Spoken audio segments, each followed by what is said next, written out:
Honorable Speaker. In relation to the motion? Yes. What is it? Honorable Speaker, I rise to seek your clarification on the special motion for the removal of the Deputy President. Honorable Speaker, as you are aware, 4 seats in the House are vacant following the resignation of the Honorable Obio Wadai and Honorable John Badi upon being appointed as Cabinet Secretaries. Further, as you are aware, the seat of Magarini constituency was declared vacant following a successful election petition. The Banisa constituency seat was also declared vacant following the unfortunate demise of our colleague. In this regard, we are now 345 members in this House and not 349 members. Honorable Speaker, in this right, what the threshold shall you use to determine whether the special motion, what is the threshold, Mr. Speaker, shall you use to determine whether the special motion meets the constitutional threshold? Differently put, Mr. Speaker, to pass this motion, shall we require 2/3 of 345 members or 349 members? In my view, vacant seats should not be counted. You can't ask a question and answer it.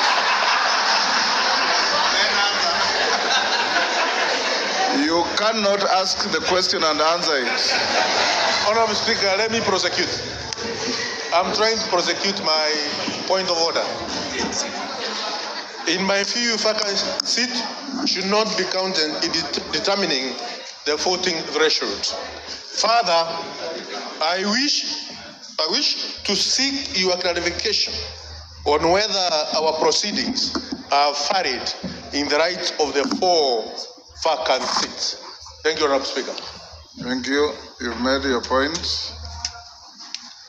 Bashir.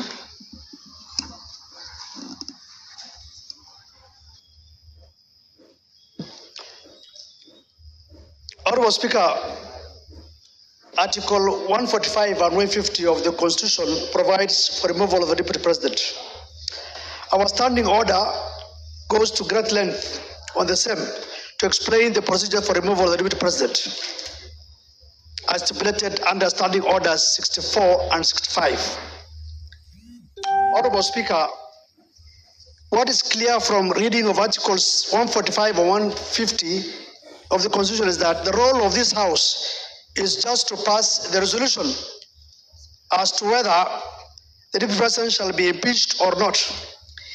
It is the exclusive role of the Senate to conduct the trial process. Simply put, we are the initiators and the Senate will be the trial house. Honorable Speaker, consequently, I seek your guidance on whether it is necessary to invite the Deputy President to this House in terms of the right to be heard, noting we have nothing to do with the real process. In my view, the Deputy President shall be required to appear before the Senate, but nevertheless, I seek your indulgence on this matter. Thank you, Honorable Speaker.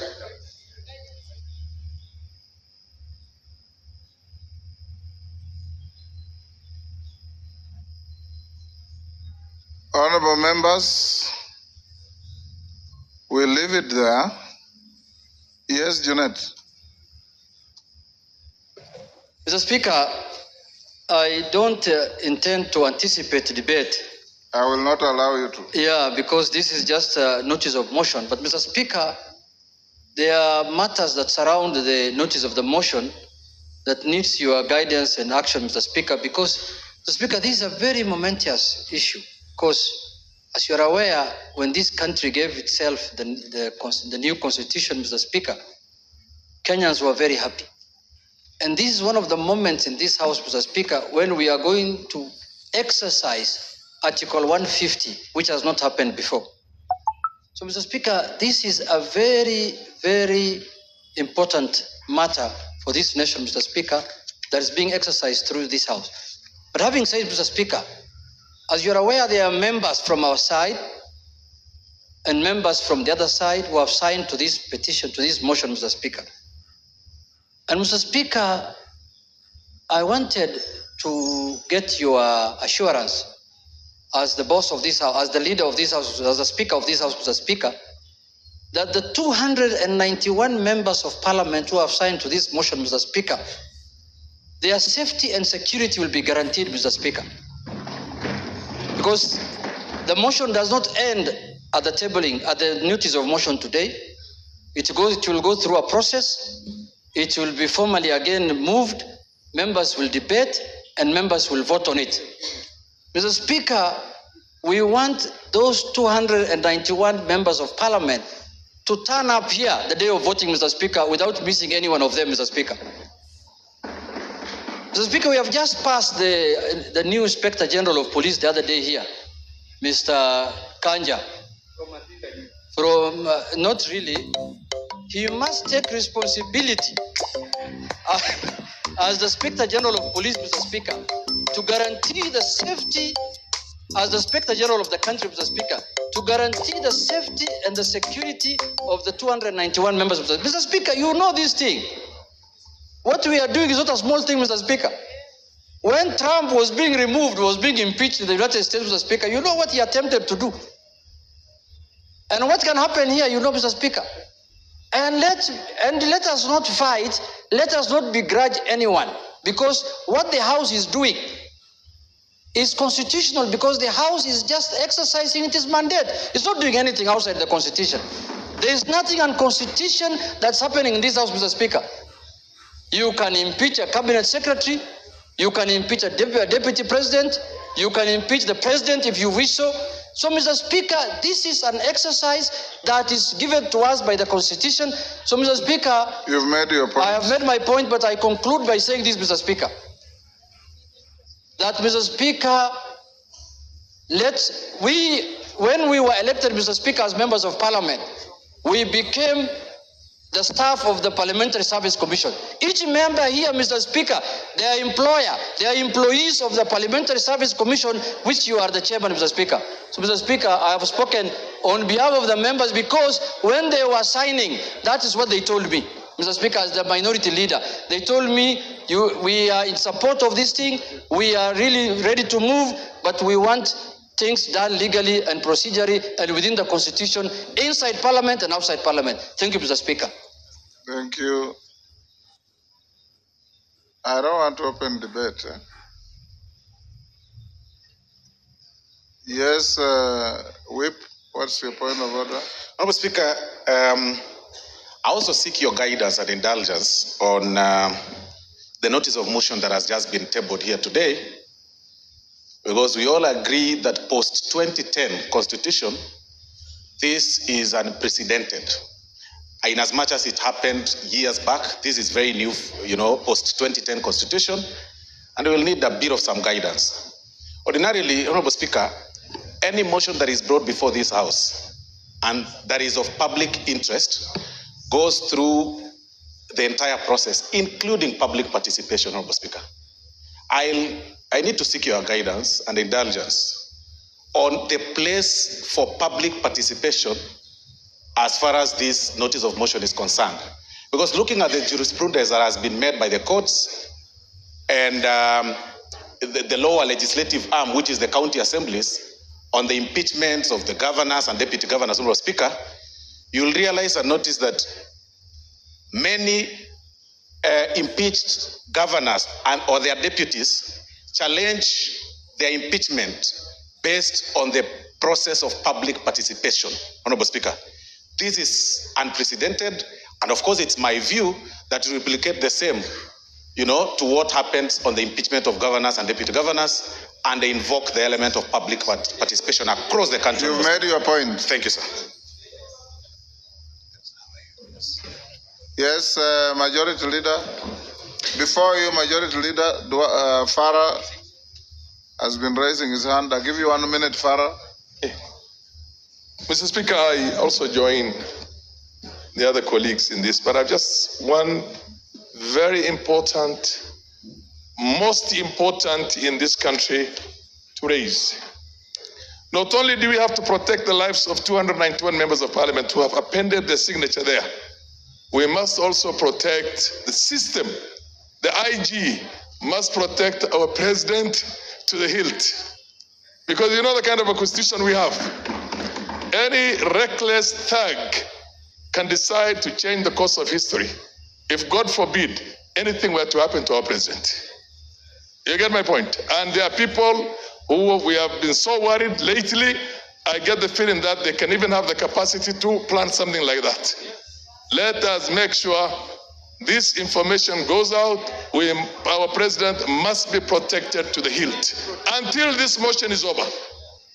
Because if, God forbid, anything were to happen, then we have something much bigger to worry about. Thank you, Ichungwa. And those guys You're the last one there. Thank you, Honorable Speaker. My Honorable Speaker, if you will indulge me, I'll add something on security. But before that is on Standing Order 85, Honorable Speaker. 85-2, which Honorable Speaker would beg, even as you guide members, that members listen, that it shall be out of order to anticipate the debate of a motion of which notice has been given by discussion upon a substantive motion or amendment, and all that is said in the standing orders, Honorable Speaker. And I say this, Honorable Speaker, because I know we are in an open and transparent society, and many of us will be invited to media stations to discuss this impeachment motion which notice has been given today.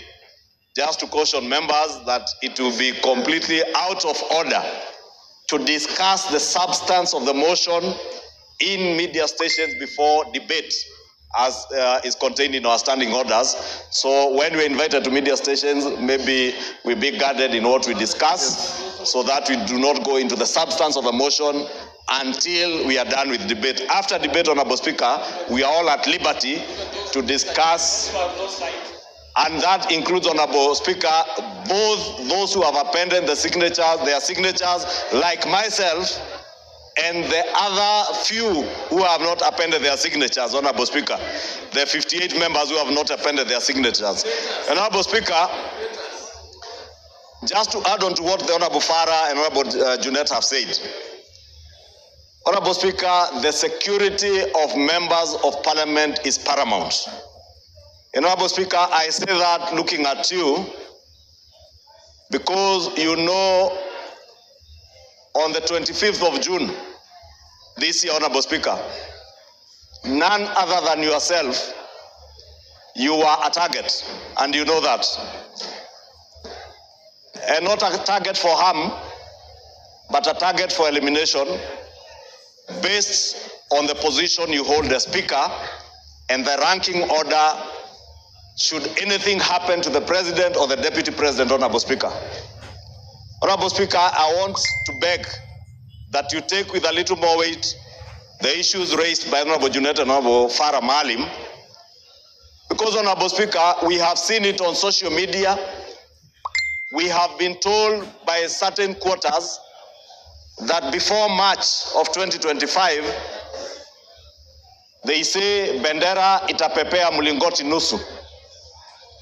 Honorable Speaker, these are weighty issues. And I hear what the Honorable Farah Maalim is saying on the security of the President, and we have no business to advise the Inspector General and the Director of the National Intelligence Service on what to do. But for members of this House, all the 349 of them, Honorable Speaker, you must direct the Inspector General of Police, who was approved by this House less than a month ago, to ensure that when this House is sitting within the precincts of Parliament, and even outside and including committees of this House sitting, Honorable Speaker, members are secured.